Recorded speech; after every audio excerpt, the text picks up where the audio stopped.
장기 투자의 진수를 보여드리겠습니다.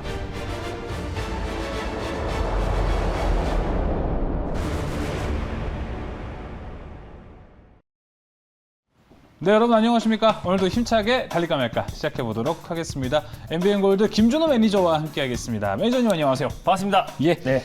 자, 바로 이제 또 종목 리뷰를 해볼 것 같은데 오늘 종목 리뷰 두 개가 준비가 되어 있습니다. 하나도 어제 편입했었던 종목이고 하나는 좀 기다려왔었던 종목이라고 볼 수 있겠는데 바로 계룡건설입니다. 2월 11일 날 아마 제가 말씀을 드렸던 이제 건설 관련해서 가장 저평가된 종목이라고 말씀을 드렸습니다. 계룡건설이 이제 대전 충청도 내에서 도급순위 1위 기업이다라고 말씀드렸었고 또 이제 사실상 전국 대부분의 이제 건설 업체들을 다 종합했을 때 저 전국 18위의 도급 순위 그리고 매출액이 연 2조를 달성하고 있는 기업이기 때문에 현재 시총이 3천억밖에 되지가 않는다. 그래서 굉장히 저평가된 기업이라고 말씀드렸었고요. 사실 여야를 막론하고 이제 부동산 공급 관련해서의 어떤 대책은 꾸준하게 나와주고 있는데 거기에서 국가 균형 발전 또 행정수도 이전 관련된 수혜주로도 묶이면서 오늘 안정적인 반등 흐름이 나와주고 있습니다. 제가 목표가를 37,500원을 말씀드렸는데요. 37,000원 초반까지 가면서 약간의 윗골을 달고 있지만 제가 2월 11일 날 말씀드렸고 사실 시장은 굉장히 지정학적 리스크로 불안했음에도 불구하고 굉장히 안정적인 반등 흐름이 나와주고 있다고 보시면 될 것 같습니다. 그래서 익절 라인대를 조금 타이트하게 잡아드리고 2차 목표가를 다시 재설정해 드리도록 하겠습니다. 익절가를요. 현재 지금 36,500원 라인대에 위치해 있는데요. 35,000원 라인대를 익절 라인대로 좀 잡고 대응하셨으면 좋겠고 1차는 그대로 37,500원, 2차는 41,000원 라인대를 그대로 제시해 드리도록 하겠습니다. 수익 축하드립니다. 네, 수익 축하드립니다. 계룡건설 오늘 1차 목표가 다 터치를 했고요. 이제 2차 목표가 41,000원, 손절가, 익절가 35,000원에서 대응하시면 좋을 것 같습니다. 자, 이어서 또 어제 편입했었던 종목 바로 대원전선입니다. 하루 만에 1차 목표가 타치 해버렸습니다. 맞습니다. 일단 뭐 윤석열 후보와 이제 안철수 후보가 이제 야권 단일화를 공식화하면서 오늘 이제 윤석열 후보 인물주로서 대원전선이 오늘 강하게 반등 흐름이 나와줬습니다. 갭상승 나오고 나서 약간의 좀 차익 매물이 출회되고 있는데요. 바로 전일 소개해드렸었고 사실 전력 관련해서 자동차 전선 관련해서 국내 시장 점유율 1위 기업이라고 말씀드렸습니다. 그래서 스마트 그리드 관련 종목으로도 묶이고 자동차 전선 수요는 앞으로 뭐 친환경 자동차로 전환되면서 수요는 급증할 수밖에 없기 때문에 당연히 중장기적으로도 매력적인 종목이다라고 말씀드렸었는데 그래도 오늘 정책주로 좀 맞물리면서 오늘 급등 시세가 분출이 됐고요. 그래서 익절 라인 때 요 종목도 타이트하게 좀 잡아드리고 다시 한번 목표가 설정해 드리도록 하겠습니다. 익절가는 현재 2,075원대에 위치해 있어요. 그래서 2,050원 라인대를 익절 라인대로 좀 타이트하게 잡고 대응하셨으면 좋겠고 1차 목표가는 그대로 2,250원, 2차는 2,450원 라인대 제시해 드리도록 하겠습니다. 수익 축하드립니다. 네, 대원전선 수익 축하드립니다. 2차 목표가 2,450원도 유효하게 오늘도 제시해 보겠습니다. 자, 이렇게 두 가지 종목 함께 리뷰해 봤습니다. 자, 이제 오늘 달릴까 말까 또 바로 자, 컴투스 홀딩스도 리뷰를 한번 봐야 될 것 같습니다. 컴투스 홀딩스 같은 경우도 마찬가지로 사실 이제 전일 같이 대원전선과 함께 좀 소개해드렸던 종목이에요. 그래서 블록체인 사업을 영위하고 있는 기업이라고 좀 소개를 해드렸었고 유일하게 사실 게임 업종 중에서 좀 실적을 발표한 기업이다. 그래서 앞으로 블록체인 사업을 강화하면서 또 특히 코인원의 어떤 지분을 지금 2대 주주를 가지고 있고 36% 이상 지분을 가지고 있기 때문에 사실 최근에 암호화폐 거래가 좀 활발히 진행되면서 암호화폐 거래소 3위 기업인 또 코인원의 또 이제 2대 주주가 2대 주주인 그 컴투스 홀딩스가 수혜를 받을 수밖에 없다고 보고 있습니다. 지금 매수가 위에 위치해 있는데요. 좀 이제 손절 라인 때 그대로 잡으시고 1차 목표가, 2차 목표가대로 수익률 극대화 전략을 취하셨으면 좋겠습니다. 네, 컴투스 홀딩스까지 해서 어제 우리가 봤었던 종목들 두 가지 모두 리뷰해봤고 지금 어느 정도 수익권이 나고 있는 견고한 흐름 속에 있습니다. 맞습니다. 자, 기분 좋게 오늘 또 종목들 리뷰해봤습니다. 오늘 만나볼 섹터도 이제 들어가 볼 텐데요. 오늘의 첫 번째 섹터 공개해 주시죠. 네, 오늘 첫 번째로 소개해드릴 섹터는요. 좀 크게 말씀드릴게요. 전기차 섹터를 첫 번째 섹터로 말씀드리겠습니다. 너무 큽니다. 전기차 너무 많고요. 이 안에는 정말 이제 2차 전지도 되고요. 맞습니다. 전기차 인프라도 되고요. 말 그대로 자동차도 되는데 맞습니다. 자, 오늘 앞서서 증권 광장에서 전기차에 대한 이야기를 한번 나눠봤었는데 그 안에서 정말 섹터가 크기 때문에 오늘 어떤 종목 한번 골라볼까 고민하시는 분들 계실 수도 있을 것 같습니다. 오늘 달릴까 말까가 도움을 드리도록 하겠습니다. 자, 그럼 확인해 보겠습니다. 그럼 이 시점에서 전기차 섹터 달려야 할까요? 말아야 할까요? 달릴까 말까? 매니저님의 선택은? 지금은 달려듭니다. 오, 달려야 된다 사인은 이렇게 섹터가 큰데요? 예, 왜냐하면은 사실 이제 1월 달에 사실상 이제 LG엔솔 관련된 수급 교란으로 웬만한 2차 전지 관련 종목들 또 전기차 관련 종목들이 과대납폭에 나왔고 또 이제 현대차를 비롯해서 이제 현대차에 공급하고 있는 부품 관련 종목들도 사실상 시장 여파로 조정 흐름이 나와졌어요. 네. 그래서 전기차 관련 섹터 안에서 웬만한 종목들이 좀 가격적인 메리트가 있는 상태이기도 하고 사실 올해도 작년과 마찬가지로 전기차의 어떤 시장 고성장세는 계속해서 이어지고 있는 모습입니다. 그래서 뭐 해외 글로벌 업체들은 2030년부터 내연기관차에서 전기차로 전환하고 현대차 같은 경우도 2030년까지 시장 점유율 7%를 목표로 19조 4천억을 투자한다고 밝혔습니다. 예. 그래서 전기차 187만 대를 생산하겠다라고 밝혔는데 그래서 이제 현대차 관련해서 현대차에 공급하고 있는 자동차 부품 관련 종목도 좋지만 이 전기차 시장 성장과 더불어서 같이 수혜를 받을 수 있는 종목들은 네. 꾸준하게 순환매를 돌 수밖에 없다라고 보고 맞습니다. 있습니다. 그래서 올해도 올해 시장의 최대 화두도 전기차, 완전 자율주행 전기차가 핵심이 될 수밖에 없다라고 판단돼서 달리자라고 말씀드렸습니다. 뭔가 요즘 날씨와도 좀 비슷한 것 같아요. LG에너지솔루션 상장할 네. 때쯤 그리고 지난주까지만 해도 날씨 정말 추웠거든요. 맞습니다. 날씨가 좀 풀리면서 이쪽 전기차 섹터에도 뭔가 훈풍이 좀 불어드는 네. 그런 기분이 좀 드는데요. 이건 이 전기차 안에서 오늘 어떤 종목을 봐야 될까요? 네, 일단 뭐 전기차 시장과 더불어서 수혜를 받을 수 있는 게 뭐 2차 전지 섹터도 있고요. 어제부터 뭐 움직이기 시작했죠. 맞습니다. 자동차 네. 부품 섹터들도 있고 또 이제 폐배터리 관련 섹터도 있고요. 그렇죠. 무선 충전 관련 섹터가 있습니다. 그래서 무선 충전 관련 인프라 관련해서 가장 대장주인 아모센스를 오늘 첫 번째 종목으로 소개해드리겠습니다. 네, 김준호 매니저의 선택은 전기차 충전 인프라였습니다. 그럼 아모센스는 과연 지금 어떤 흐름을 가고 있는지 먼저 살펴보도록 하겠습니다. 자, 오늘 전기차 섹터의 인프라 대표적인 종목입니다. 아모센스 현재 1%대 빨간불을 켜고 있습니다. 17,200원에 거래가 되고 있는 아모센스 네. 투자 포인트 들어볼게요. 오늘 뭐 현대차의 중장기 전동화 전략 공개에 힘입어서 일단 미국에서 현대차가 대러 수출 통제에서도 예외가 됐습니다. 그래서 오늘 현대차, 기아차를 필두로 현대차 그룹주들이 오늘 좀 강한 상승 흐름이 나와줬는데 아모센스 같은 경우는 또 현대차 그룹 관련 수혜 종목이기도 합니다. 그래서 현대차 섹터가 좀 상승이 나와준다고 했을 때 같이 좀 수혜를 받을 수밖에 없는 종목이다라고 좀 판단이 되고 있고요.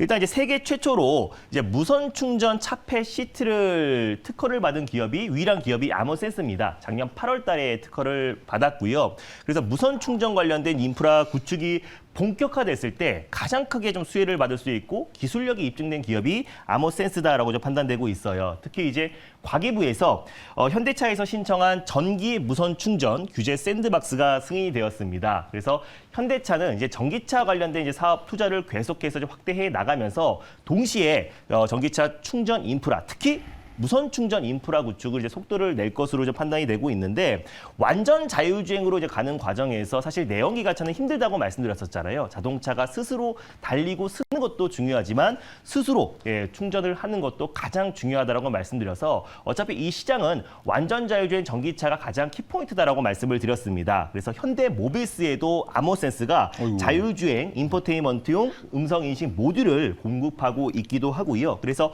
자율주행 관련 종목이기도 하고 또 전기차 무선 충전 차폐 시트를 세계 최초로 개발한 성공한 기업이기 때문에 전기차 무선 충전 인프라 구축에 가장 핵심이 될 수밖에 없다. 그거 외에도 GAN, 지라갈륨 전력 반도체 관련해서 지금 개발을 하고 있는 기업입니다. 사실 차세대 전력 반도체가 차량용 반도체와 같습니다. 그래서 차세대 전력 반도체 같은 경우는 지금 가장 핵심인 신재생 에너지, 뭐 태양광이라든지 또 풍력에도 핵심 부품으로 이제 공급이 되고 있고요. 그리고 특히 자율주행과 또 전기차의 핵심 부품으로 이제 공급이 되고 있습니다. 거기서 이제 고주파 이제 전력 반도체를 아모센스가 이제 개발하고 있는데 사실상 이제 고주파 같은 경우는 사실 오빠 5G뿐만 아니라 이제 급소 충전의 가장 핵심이 될 수밖에 없는 칩이다라고 보시면 될 것 같고요. 반도체 섹터 안에서도 차세대 전력 반도체, GAN 또 그리고 실리콘 카바이드 전력 반도체가 반도체 상승을 좀 견인할 수밖에 없다라고 말씀드렸습니다. 특히 차세대 전력 반도체 같은 경우는 반도체 쇼티지 사태에도 조금 비껴나갔기 때문에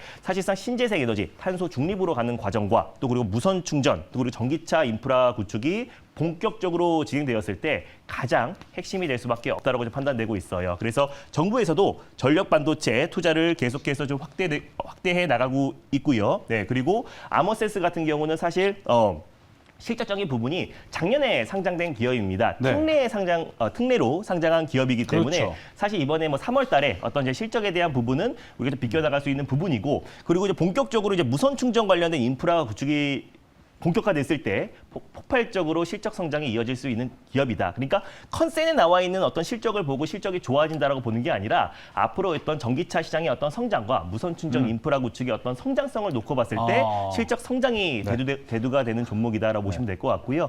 그리고 사실상 다음 달 어떤 실적 그리고 감사 보고서 제출 기한에는 상장한 지가 이제 아직 얼마 1년도 안 된 기업이기 때문에 그에 따른 어떤 변동성은 제한적일 수밖에 없다라고 보고 있습니다. 그래서 전기차 시장 성장과 더불어서 가장 핵심이 될 수 있는 게 이제 무선 충전이고요. 사실 아모 그룹 자체가 이제 전기차 쪽에 집중하고 있습니다. 네. 아모텍이 MLCC 부품을 공급하고 있는 기업이고, 아모 그린텍이 이제 2차전지 소재를 개발하고 있는 기업이고요. 그래서 아모센스가 무선 충전 인프라뿐만 아니라 또 그리고 전기차의 가장 핵심이라고 할 수 있는 차세대 전력 반도체를 개발하고 있는 기업이기 때문에 앞으로 성장성은 굉장히 폭발적으로 이뤄질 가능성이 높다고 판단되고 있습니다. 그래서 첫 번째 종목으로 아모센스를 가져왔습니다. 네, 아모센스에 대한 이야기 들어봤습니다. 사실 이 전기차라는 큰 섹터 안에서 이 뭐 현대차, 기아 같은 완성차 업체를 제외하고는 2차 전지부터 해서 아모센스 같은 기업들은 이제 성장주 특성을 가지고 있습니다. 맞습니다. 안 그래도 디비자 3님하고 박별님께서도 아모센스 실적에 관해서도 여쭤보셔서 저도 궁금했는데 이렇게 또 성장주의 특징을 가지고 앞으로 무궁무진한 포텐을 가지고 있다 이렇게 좀 정리를 해주셨습니다. 자, 그럼 그 무궁무진한 포텐들 아모센스 가격 전략 어떻게 잡을까요? 맞습니다. 일단 뭐 기술력이 입증된 기업이기 때문에 작년에 이제 특례에 상장한 기업이고요. 사실 끼가 있는 종목이기도 합니다. 그래서 사실상 이제 12월 달에 좀 상한가도 들어갔고 안정적인 상승 흐름이 나와주다가 1월 달부터 저 시장 여파로 인해서 같이 좀 조정 흐름이 나와줬다. 근데 지금 현재 구간대가 직전 저점 라인대에 위치해 있어요. 그래서 가격적인 메리트가 충분히 있고 또 기간 조정도 충분히 거친 종목이다라고 보시면 될 것 같습니다. 현재가 부근에서 1차 매수로 접근하셨으면 좋겠고요. 손절 라인대는 15,500원 라인대를 가져왔는데 16,000원 초반 부근대에서 2차 매수, 분할 매수로 접근하셨으면 좋겠고 1차 목표가는 19,000원, 2차는 25,000원 라인대를 2차 목표가로 설정해 드리도록 하겠습니다. 네, 1차 목표가 19,000원, 2차 목표가 25,000원까지 바라보고 있는 아모센스입니다. 이렇게 첫 번째 종목 전기차에서 아모센스 살펴봤습니다. 달릴까 말까 두 번째 섹터로 넘어가 볼게요. 네, 일단 오늘 두 번째로 소개해드릴 섹터는요. 만약에 지금 오늘 또 이제 러시아와 우크라이나의 어떤 2차 회담을 앞두고 있는 시점인데요. 만약에 지정학적 리스크, 전쟁 리스크가 좀 장기화됐을 때 수혜를 받을 수 있는 섹터를 준비했습니다. 바로 컨텐츠 섹터를 두 번째 섹터로 준비했습니다. 알겠습니다. 두 번째 섹터 공개가 됐습니다. 바로 콘텐츠인데 러시아와 우크라이나 사태에서도 이 상황에서 우리나라가 노려볼 수 있는 섹터라고 지금 얘기를 해주신 것 같습니다. 확인해 보겠습니다. 자, 그럼 이 시점에서 콘텐츠 섹터 달려야 할까요? 말아야 할까요? 달릴까 말까? 매니저님의 선택은? 지금은 달려야 됩니다. 자, 오늘 2연속 달리기 나왔습니다. 네, 일단 뭐 사실상 이제 지정학적 리스크가 생각보다 좀 장기화되고 있는 모습입니다. 그래서 오늘 2차 회담에서 좀 긍정적인 어떤 결과가 좀 초래됐으면 좋았을 것 같은데 일단 사실 이제 지정학적 리스크가 장기화된다고 했을 때 사실상 이제 뭐 우리가 수출 중심의 국가이다 보니까 우리가 뭐 엔터라든지 또 그리고 뭐 게임 또 그리고 콘텐츠 이런 디지털 영역의 어떤 콘텐츠들은 사실상 이제 지정학적 리스크에 좀 비껴나갈 수 있다라고 말씀드렸습니다. 그래서 사실상 지정학적 리스크가 장기화 됨에도 불구하고 오히려 컨텐츠 섹터는 좀 개별적인 이슈로 좀 수혜를 받을 수 있을 거다 판단돼서 지난번에 제가 사마 네트워크스를 가져왔잖아요. 그 종목에 좀 후속주를 가져오고자 컨텐츠 섹터를 가져왔습니다. 자, 이런 상황에서 오히려 조화 섹터가 될 것 같습니다. 컨텐츠에서 그럼 어떤 종목일까요? 네, 일단 컨텐츠 관련 섹터에서 사실상 이제 유아 또 이제 컨텐츠를 가장 또 핵심으로 하고 있는 애니플러스라는 종목을 두 번째 종목으로 가져왔습니다. 네, 애니플러스가 바로 오늘의 두 번째 종목입니다. 애니플러스 현재 흐름 어떤지 먼저 살펴보겠습니다.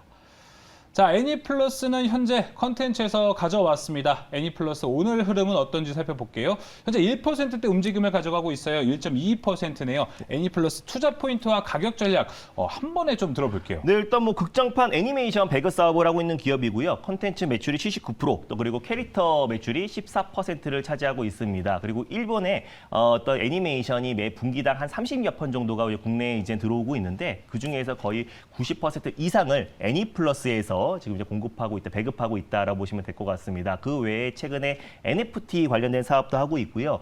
또 2020년도에는 드라마 제작사, 또 위메드를 또 인수하면서 종합 컨텐츠 기업으로 올라서고 있다라고 보시면 될 것 같습니다. 예. 거기에 뭐 극장판 애니메이션뿐만 아니라 또 특히 또 유아동, 또 이제 컨텐츠도 계속해서 공급하고 있는 기업이기 때문에 저출산 관련된 정책 수혜주로도 맞물릴 수 있는 종목이다라고 보시면 될 것 같고요. 가격 전략도 같이 말씀드리면 네. 이제 최근에 이제 시장 여파에도 불구하고 이제 컨텐츠 관련 종목들은 좀 저점을 다지고 좀 반등 흐름이 나와주고 있습니다. 그래서 최근에 이제 4,000원 초반대의 어떤 저점을 확실하게 좀 돌아서면서요. 직전 고점 라인 때까지 좀 반등 추세가 나와주고 있는데 그러네요. 일단 현재가 부근에서 좀 1차 매수로 접근하셨으면 좋겠고 손절 라인 때는 4,500원 라인대를 가져왔습니다. 그래서 1차 목표가는 5,500원, 2차는 6,000원 라인대를 제시해 드리도록 하겠습니다. 네, 애니플러스 일단 1차 목표가 5,500원이고요. 2차 목표가는 6,000원까지 바라보고 있습니다.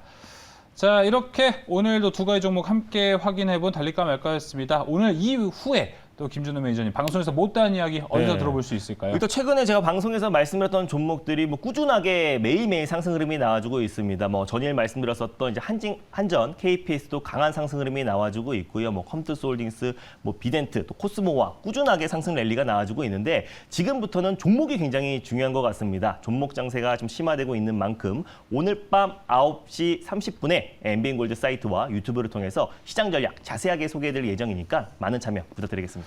네, 오늘 오후에 대한 흐름은 또 어떻게 전망하시나요? 오늘 네, 오후장 전략에 대해서 일단 뭐 잠깐만 말씀해 오후장 주시죠. 같은 경우는 사실상 이제 지금 최근에 어떤 시장의 어떤 방향을 설명드리기에는 좀 어려운 부분이 있는 게 이따 오후장에 이제 2차 회담을 앞두고 있습니다. 그래서 2차 회담에 대한 어떤 결과를 앞두고 있는 시점이기 때문에 그 결과에 따라서 시장이 좀 출렁거릴 수 있고 또 속보에 따라서 시장이 좀 출렁출렁거리고 있습니다. 다만 우리 증시가 그나마 지정학적 리스크에 충분히 내성이 생긴 상태고 또 여러 가지 또 실적에 대한 부분들 계속해서 호실적을 나와주고 있는 상태이기 때문에 시장은 좀 안정을 찾아가고 있는 단계다. 여기에서 이제 긴축에 대한 우려감과 지정학적 리스크가 이번 달에 완벽하게 좀 해소가 된다고 했을 때는 시장은 폭발적인 상승 흐름이 나와줄 수밖에 없기 때문에 지금부터는 어떤 시장의 방향을 계속해서 맞추기보다는 종목에 집중하는 게 가장 중요하다고 판단되고 있습니다. 네, 또 종목에 집중하는 건 또 네. 김준호 매니저만한 또 매니저가 없기 때문에 또 많은 기대해 보도록 하겠습니다.